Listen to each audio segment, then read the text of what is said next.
Now let's imagine we had multiple classifiers, one for rain and one for whether the sprinkler is on or not. The rain classifier deals with features like wetness of the grass and thunder, whereas the sprinkler classifier deals with wetness of the grass, of course, but also whether or not one sees a hose on the ground. The probabilities for each of the classifiers work just like before. The probability of rain given W and T is the probability of W given R times the probability of T given R times P of R divided by the probability of W and T, which is essentially the probability of whatever evidence one actually observes, assuming one observes both these features. Similarly, we get the equation for the probability of a sprinkler given an observation of H and W. But W is the same observation. If we are observing W for this classifier, we should have the same value of W in this classifier. So we have to actually combine these networks into one network. And what we get is called a Bayesian network. Now, it's not a simple classifier. There are two things we could make conclusions about, sprinkler and rain, and some of the evidence is shared. Let's try to work out the probability for this network, starting with the joint probability of H, W, T, S, and R. Using Bayes' rule to factor R out, we get this first term. Then we factor S out. Again, we'll get H, W, T given S and R, and the probability of S given R, and the probability of R. This is simply a recursive application of Bayes' rule. We also know that S and R are independent. Whether or not the sprinkler is on or whether or not it had rained last night, we assume that these are independent. In practice, we might have some dependence. That is, one decides to put the sprinkler on only if it doesn't rain, but we ignore that for the time being.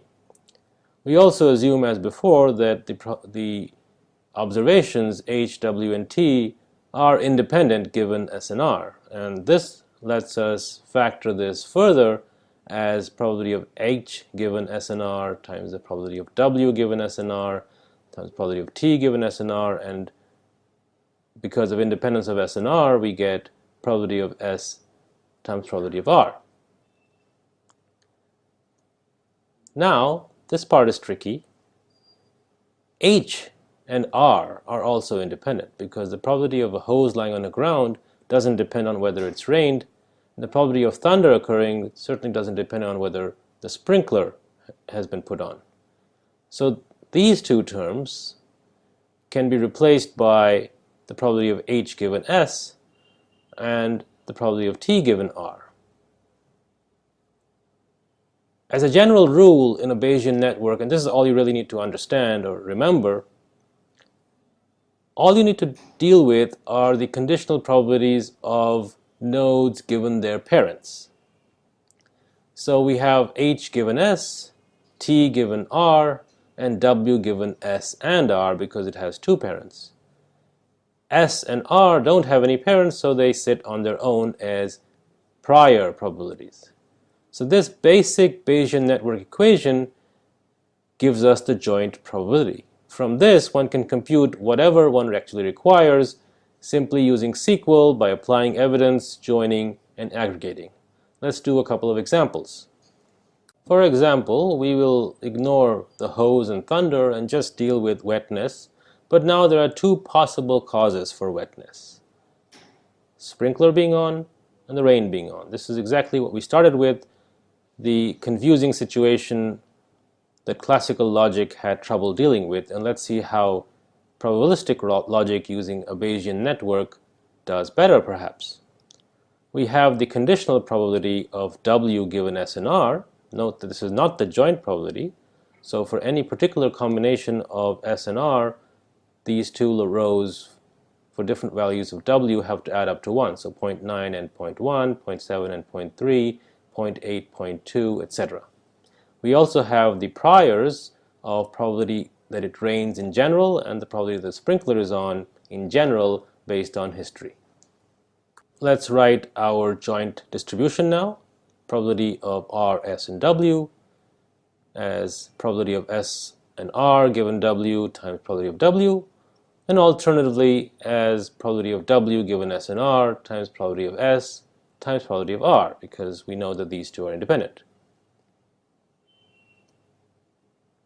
Given that the evidence that we see on the ground is the grass is wet, we can now say that the probability of R and S given W is the probability of W given R and S times probability of S times probability of R, and now we condition it by the evidence that the grass is wet, but we are only interested in the probability of R, so we sum out S. So now we're going to apply the summation operator in addition to the selection operator of W equal to S. Sigma, as before, is the probability or the inverse of the probability that W equal to S. Essentially, we get that simply by dividing by P of W in this equation. Convince yourself that this is the case, and let's see how one can execute this in SQL. Just like before, we select R, the sum of all the products of the P's from all the three tables, W equal to S, R equal to R, and S equal to S in all the tables. So I haven't written the full SQL over here, just have to make sure that all the common variables are equal and the evidence is applied. And we finally group by R, because we don't want anything to do with S. The results should have one row for every value of R. The result, it turns out, is the following. Let's look at the first row. We take the 0.9 from here, multiply it by the case where S equal to yes, because here S equal to yes, so we multiply it by 0.3.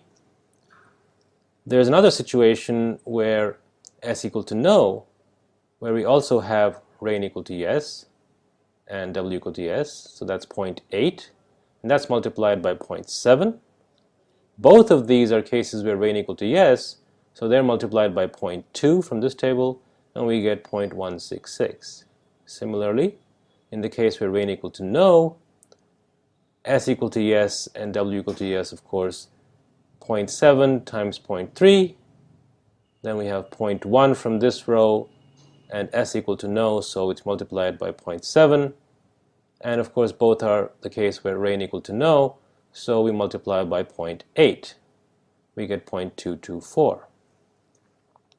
Normalizing this so that the sum is 1, we get 0.166 divided by 0.166 plus 0.224 is 0.42. Or in other words, the expectation or the probability that the rain that happened last night, given that the grass is wet, is 42%. It's very important to note that earlier, when we just had rain and wetness and no sprinkler to talk about, we got a probability of 53% that it had rained if the grass was observed to be wet. Now, without knowing anything about the sprinkler being wet, being on or not on, simply the fact that there is a possible alternate cause for the grass being wet with an explicit probability table that includes these, we get a lower value for the probability that it had rained. The fact is that given the fact that grass is wet, the probability that it had rained depends on whether or not the sprinkler was on.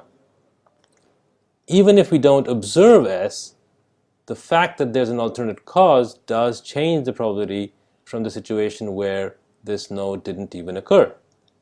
Let's see that more explicitly now by seeing what happens if we do observe that the sprinkler is on.